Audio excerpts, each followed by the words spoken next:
आज हम बात करेंगे पानी की। जी हाँ, पानी की, जो जीवन का आधार है। लेकिन आज वही पानी एक गंभीर संकट का कारण भी बनता जा रहा है।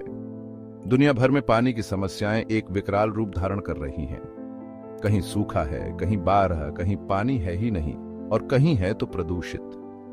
प्राकृतिक संसाधनों की कमी, बढ़ती जनसंख्या, जलवायु परिवर्तन, खराब जल प्रबंधन और प्रदूषण, ये कुछ ऐसे कारण हैं जो इस संकट को और गहरा रहे हैं।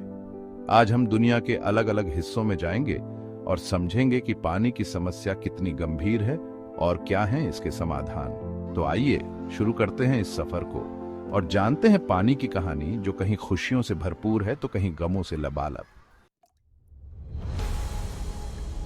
हम अपनी इस यात्रा की शुरुआत करते हैं अफ्रीका महाद्वीप से, जहां जीवन और मृत्यु का खेल पानी के इर्द गिर्द घूमता है। सहारा रेगिस्तान, जो दुनिया का सबसे बड़ा गर्म रेगिस्तान है, अफ्रीका के एक तिहाई हिस्से को घेरे हुए है। यहां पानी की एक एक बूंद के लिए तरसते लोग, सूखे कुएं और प्यासी धरती का दर्द देखते ही बनता है। सहारा के दक्षिणी क्षेत्र, जहां सूखा एक आम बात है, वहां पानी की समस्या और भी विकराल है।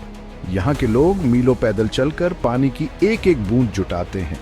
खराब जल प्रबंधन और सीमित बारिश ने इस समस्या को और बढ़ा दिया है। यहाँ के लोग खेती के लिए बारिश पर निर्भर हैं, और जब बारिश नहीं होती तो उनकी फसलें बर्बाद हो जाती हैं। भूखमरी और प्यास यहाँ के लोगों की नियति बन गई है। लेकिन इस सब के बावजूद यहाँ के लोग हार नहीं मानते। वे जीवन के प्रति एक अदम्य उत्साह रखते हैं और पानी की एक एक बूंद को संजो कर रखते हैं। यहाँ के बच्चे भी पानी की कीमत अच्छी तरह से जानते हैं और उसे व्यर्थ नहीं करते। अफ्रीका की कहानी हमें यह सोचने पर मजबूर करती है कि क्या हम, जो पानी की सुख सुविधाओं से घिरे हुए हैं, क्या हम वाकई पानी की कद्र करते हैं? क्या हम यह समझते हैं कि पानी जीवन है? अगर हम आज भी नहीं चेते तो वह दिन दूर नहीं जब हमें भी पानी के लिए संघर्ष करना पड़ेगा। तो आइए हम सब मिलकर पानी को बचाने का संकल्प लें, ताकि आने वाली पीढ़ियों को पानी के लिए तरसना न पड़े।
होगा जहां पानी की कोई कमी न हो।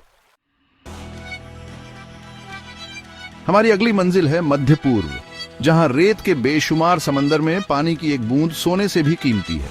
सऊदी अरब, ईरान, इराक, ये वो देश हैं जो पानी की भारी कमी से जूझ रहे हैं। यहाँ रेगिस्तानी जलवायु होने के कारण बारिश नाम मात्र को होती है और पानी का मुख्य स्रोत भूजल ही है। लेकिन बढ़ती आबादी और अत्यधिक दोहन के कारण भूजल स्तर में लगातार गिरावट आ रही है। यहाँ पानी की एक एक बूंद के लिए तरसना पड़ता है। जल संसाधनों का अत्यधिक उपयोग, खेती के लिए पानी की अत्यधिक खपत और जलवायु परिवर्तन ने इस समस्या को और विकराल बना दिया है। कई देशों में तो पीने का पानी भी दुर्लभ हो गया है। लोगों को मीलों दूर से पानी लाना पड़ता है। ऐसे में जीवन यापन करना और भी कठिन हो जाता है। मध्य पूर्व के देशों के सामने सबसे बड़ी चुनौती है पानी की कमी से निपटना। इसके लिए उन्हें जल संरक्षण के उपाय अपनाने होंगे, जैसे कि बूंद बूंद सिंचाई, जल संचयन और पानी का पुनः उपयोग। साथ ही उन्हें नए जल स्रोतों की तलाश भी करनी होगी, जैसे कि समुद्री जल को मीठा बनाना। यह एक कठिन चुनौती है, लेकिन असंभव नहीं है। अगर मध्य पूर्व के देश एकजुट होकर इस समस्या से निपटने के लिए प्रयास करें तो एक दिन जरूर आएगा जब रेगिस्तान में भी पानी की कमी नहीं होगी।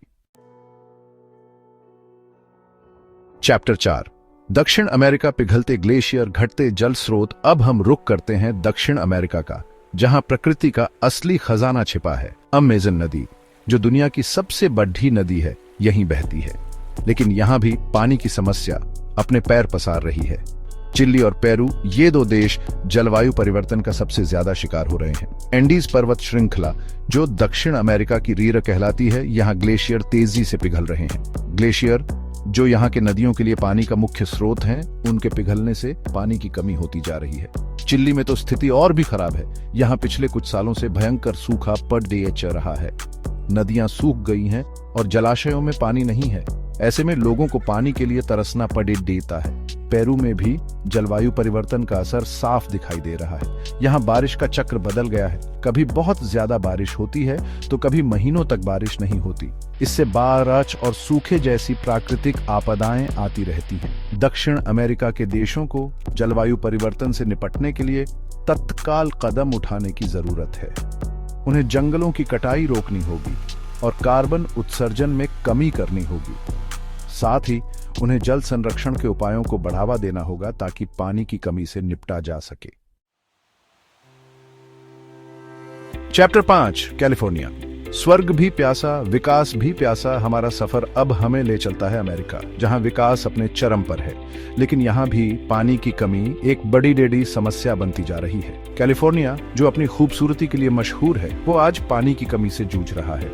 यहाँ पिछले कुछ सालों से भयंकर सूखा पड़ रहा है। जलाशय सूख गए हैं और भूजल स्तर भी नीचे गिरता जा रहा है। कैलिफोर्निया की अर्थव्यवस्था कृषि पर निर्भर है, लेकिन पानी की कमी के कारण किसानों को भारी नुकसान उठाना पड़ रहा है। कैलिफोर्निया में बढ़ती जनसंख्या भी पानी की मांग को बढ़ा रही है। कैलिफोर्निया को पानी की कमी से निपटने के लिए कई तरह के उपाय करने पड़ रहे हैं। लोगों को पानी का उपयोग कम करने के लिए प्रोत्साहित किया जा रहा है। कई शहरों में पानी के उपयोग की सीमा तय कर दी गई है। किसानों को भी पानी की बचत करने वाली फसलों की खेती करने के लिए प्रोत्साहित किया जा रहा है। कैलिफोर्निया की कहानी हमें ये बताती है कि विकास के साथ साथ पर्यावरण का भी ध्यान रखना जरूरी है। अगर हम ऐसा नहीं करेंगे तो हमें भविष्य में और भी गंभीर परिणाम भुगतने पड़ सकते हैं। चैप्टर 6 ऑस्ट्रेलिया, सूखे की मार, प्रकृति का संकट। हमारा आखिरी पड़ाव है ऑस्ट्रेलिया, जो अपनी खूबसूरती और विविधता के लिए जाना जाता है। लेकिन यहाँ भी पानी की कमी एक बड़ी समस्या बन गई है। ऑस्ट्रेलिया में लगातार सूखा पड़ रहा है। तापमान में भी लगातार वृद्धि हो रही है। इससे नदियां सूख रही हैं और भूजल स्तर भी नीचे गिरता जा रहा है। ऑस्ट्रेलिया में पानी की कमी का असर यहाँ के जीवन पर साफ दिखाई दे रहा है। किसानों को अपनी फसलों को बचाने के लिए भारी मशक्कत करनी पड़ रही है। कई इलाकों में पानी की कटौती की गई है। ऑस्ट्रेलियाई सरकार पानी की कमी से निपटने के लिए कई तरह के उपाय कर रही है। बारिश के पानी को संचयित करने के लिए प्रोत्साहन दिया जा रहा है। समुद्री पानी को मीठा बनाने के लिए भी प्रयास किए जा रहे हैं, लेकिन ये उपाय पर्याप्त नहीं है। ऑस्ट्रेलिया को पानी की कमी से निपटने के लिए दीर्घकालिक योजना बनाने की जरूरत है। उसे पानी के उपयोग को कम करना होगा और जल संरक्षण के उपायों को बढ़ावा देना होगा। ऑस्ट्रेलिया की कहानी हमें यह बताती है कि जलवायु परिवर्तन का असर दुनिया के हर कोने में देखने को मिल रहा है। हमें समय रहते चेत जाना चाहिए और इस समस्या से निपटने के लिए मिलकर प्रयास करना चाहिए। उतरो जल है तो कल है दोस्तों। हमने दुनिया भर में पानी की समस्या का जायजा लिया। हमने देखा कि कैसे पानी की कमी लोगों के जीवन को प्रभावित कर रही है। लेकिन हमें यह याद रखना होगा कि पानी की समस्या केवल किसी एक देश या क्षेत्र की समस्या नहीं है, बल्कि ये एक वैश्विक समस्या है। इस समस्या से निपटने के लिए हमें सभी को मिलकर प्रयास करना होगा। हमें सरकारों, संगठनों और लोगों को मिलकर काम करना होगा। हमें जल संरक्षण के उपायों को अपनाना होगा और पानी का दुरुपयोग बंद करना होगा। हमें यह समझना होगा कि एक बूंद भी कीमती है। अगर हम आज से ही नहीं चेते तो आने वाला समय और भी कठिन होने वाला है। आइए हम सब मिलकर पानी को बचाने का संकल्प लें ताकि आने वाली पीढ़ियां एक स्वस्थ और खुशहाल जीवन जी सकें।